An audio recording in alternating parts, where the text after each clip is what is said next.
Hi, today I'm going to show you guys how we make our Roman replica oil lamps. So this is one that has been made and is ready to go with the wick. And this is one that has been used quite a bit at this stage. So you get that burnt on residue there. To make them, we use a mould, so we have plaster moulds is what we are using. We also have some clay moulds, so the Romans often used clay moulds, but there is some evidence of plaster moulds in use.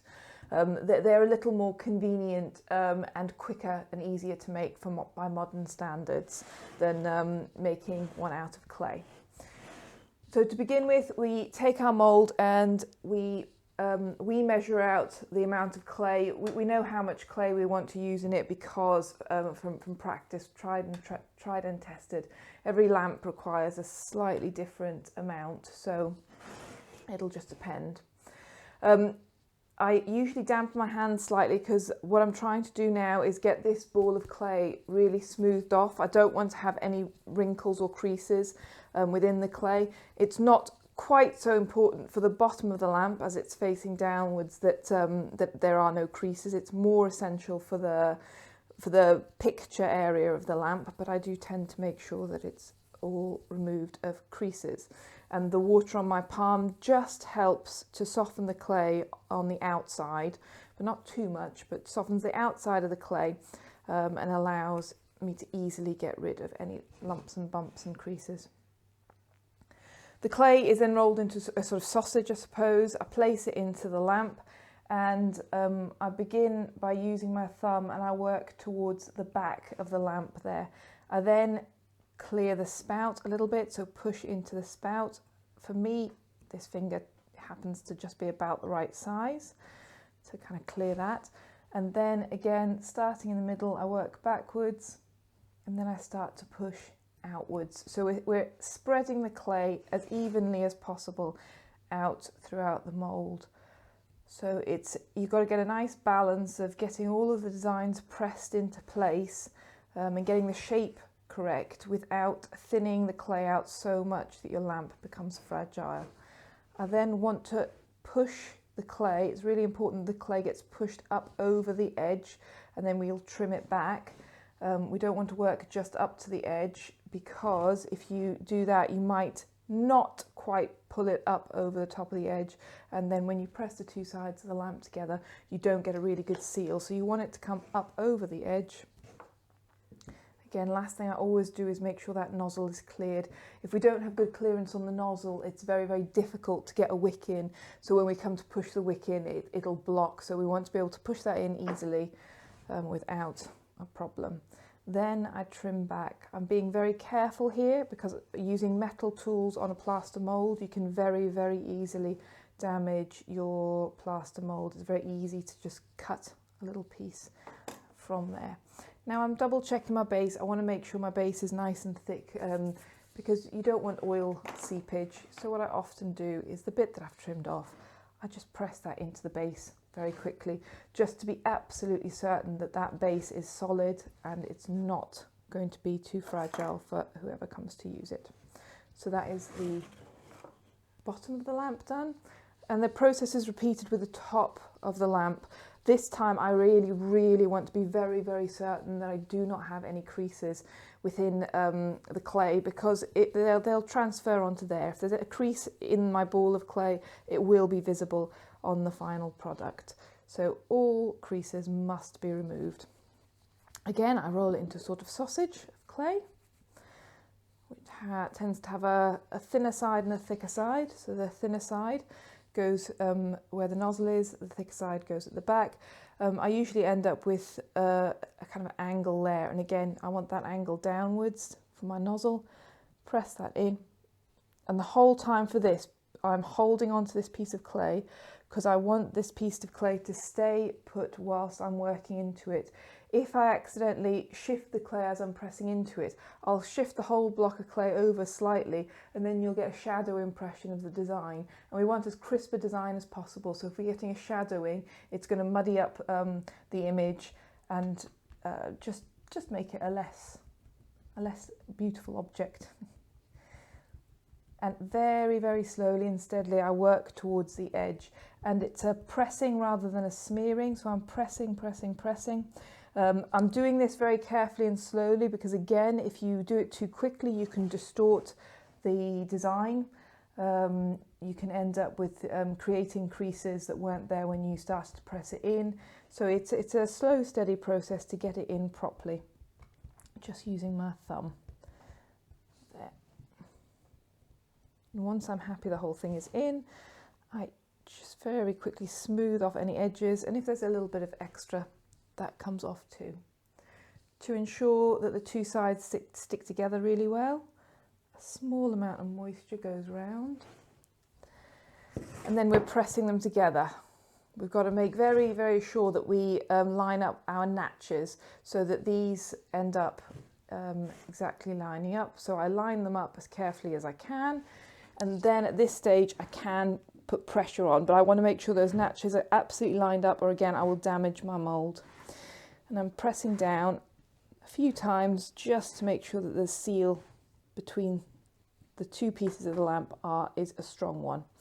At this stage, I would place that aside, and it probably gets left for 10 minutes, closed as it is, to just sit.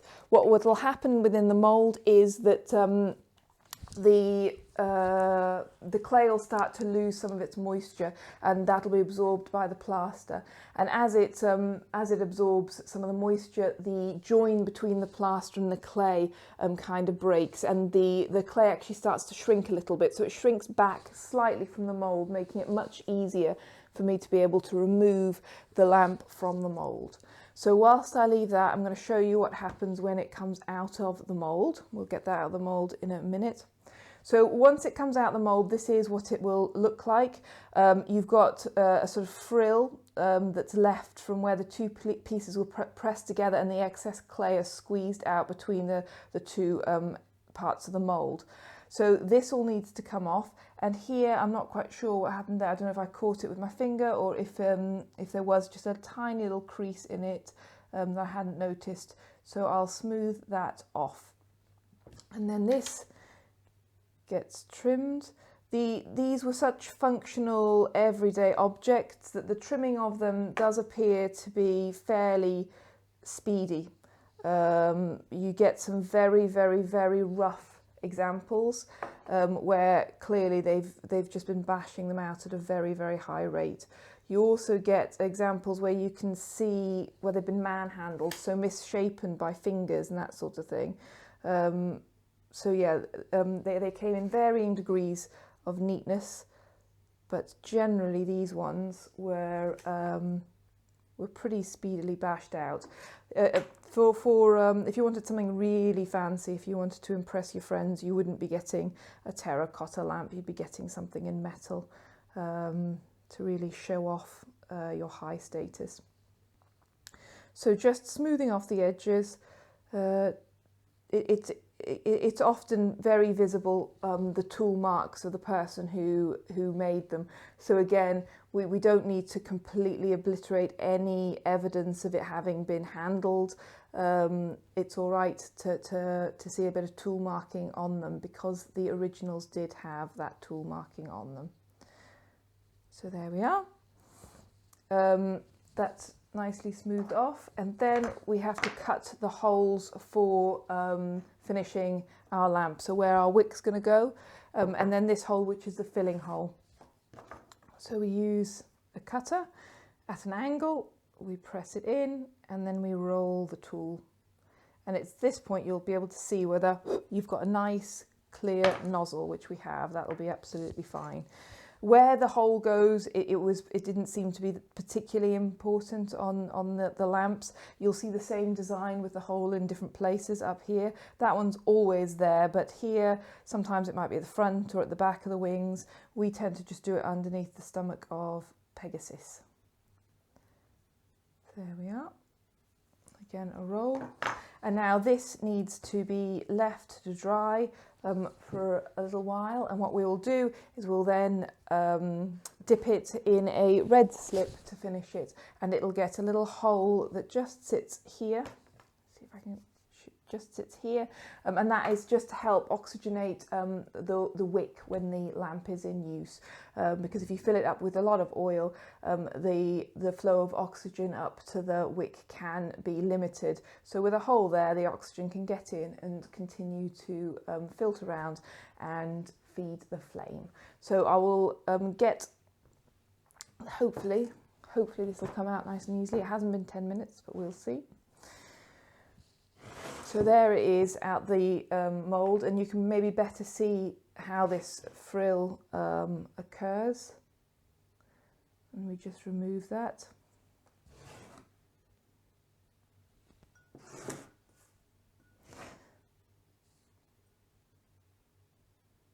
We use a nice soft tool on the plaster to avoid scratching and damaging.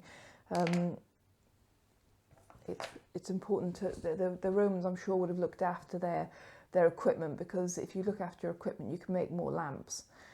So what I'm trying to do now is very gently release the base of the lamp from the mould.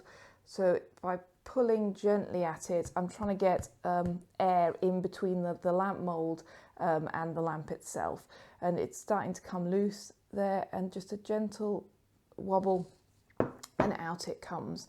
Now what you can often see is in these lamp moulds is where the person making them has perhaps tried to rush it. So what they've done is they've given it a really hefty tug. So you will find in some of the Roman examples, you can see fingerprint marks or this distortion where they've really given it a good old pull to try and get it out. And I quite like to see the evidence of the maker and sort of imagine why they might have been in such a hurry that they were forcing it out in that way. So next time you see an oil lamp in a museum, have a little look and see if you can see the evidence of the maker on it, because I think it's a lovely thing to see. I'm going to leave this, we'll trim this one up and leave this one to dry, and I'll show you the slip dipping process when we can. So we've got the final stage of production, which is the terra sigillata slip dip. So we leave it as long as we can possibly manage before we dip, because the drier the lamp is, the better the sheen that we get. But you've got to be a little bit careful, because if you leave it till it's too dry, what happens is that the lamp cracks, because the water causes something called slaking. So the liquid within the slip causes slaking, which causes cracking. There's a lot of that in ceramics where things just cause cracking. You've got to be very careful. Too wet and too dry can cause cracking. So I'm giving it a good stir up, and then I hold one of the holes to ensure that the whole lamp doesn't fill up with slip. I have the lamp upside down again to try and avoid it filling up with slip, and I dip. I like to just clear the base a little bit, because it helps later on when we want to, when the lamp's dry a little bit, it helps us to not have it stuck to the board. And here's the second one I made. Exactly the same, the hole gets covered, it gets dipped, and I clear the base. Now normally we would leave these on a board to dry for half an hour, maybe an hour, but for the purposes of showing what happens next, I'm going to do it now. I'm going to hurry on a little bit. I talked earlier about a little ventilation hole here, so this will get progged in now with a sharp tool like this. You've got to be very careful, because if you go too far, you're going to get into the nozzle there. So it goes in, and then we waggle it backwards and forwards, and you end up with a little bit of a hole. In this instance, what I'll probably do later on, because as I say, I usually wait until this is a little bit drier, I'll probably just double check that that's absolutely cleared, that no slip has gone and got into there. The other thing I like to do is where I had my finger, there's a little bit of a bald patch, so I'm just going to touch that in, and like I say, that will now then get sat, and it will be allowed to dry and be ready for firing. And then that will be the end result. In this one we seem to have forgotten to put the little air hole. It's not an essential thing to have in the lamp.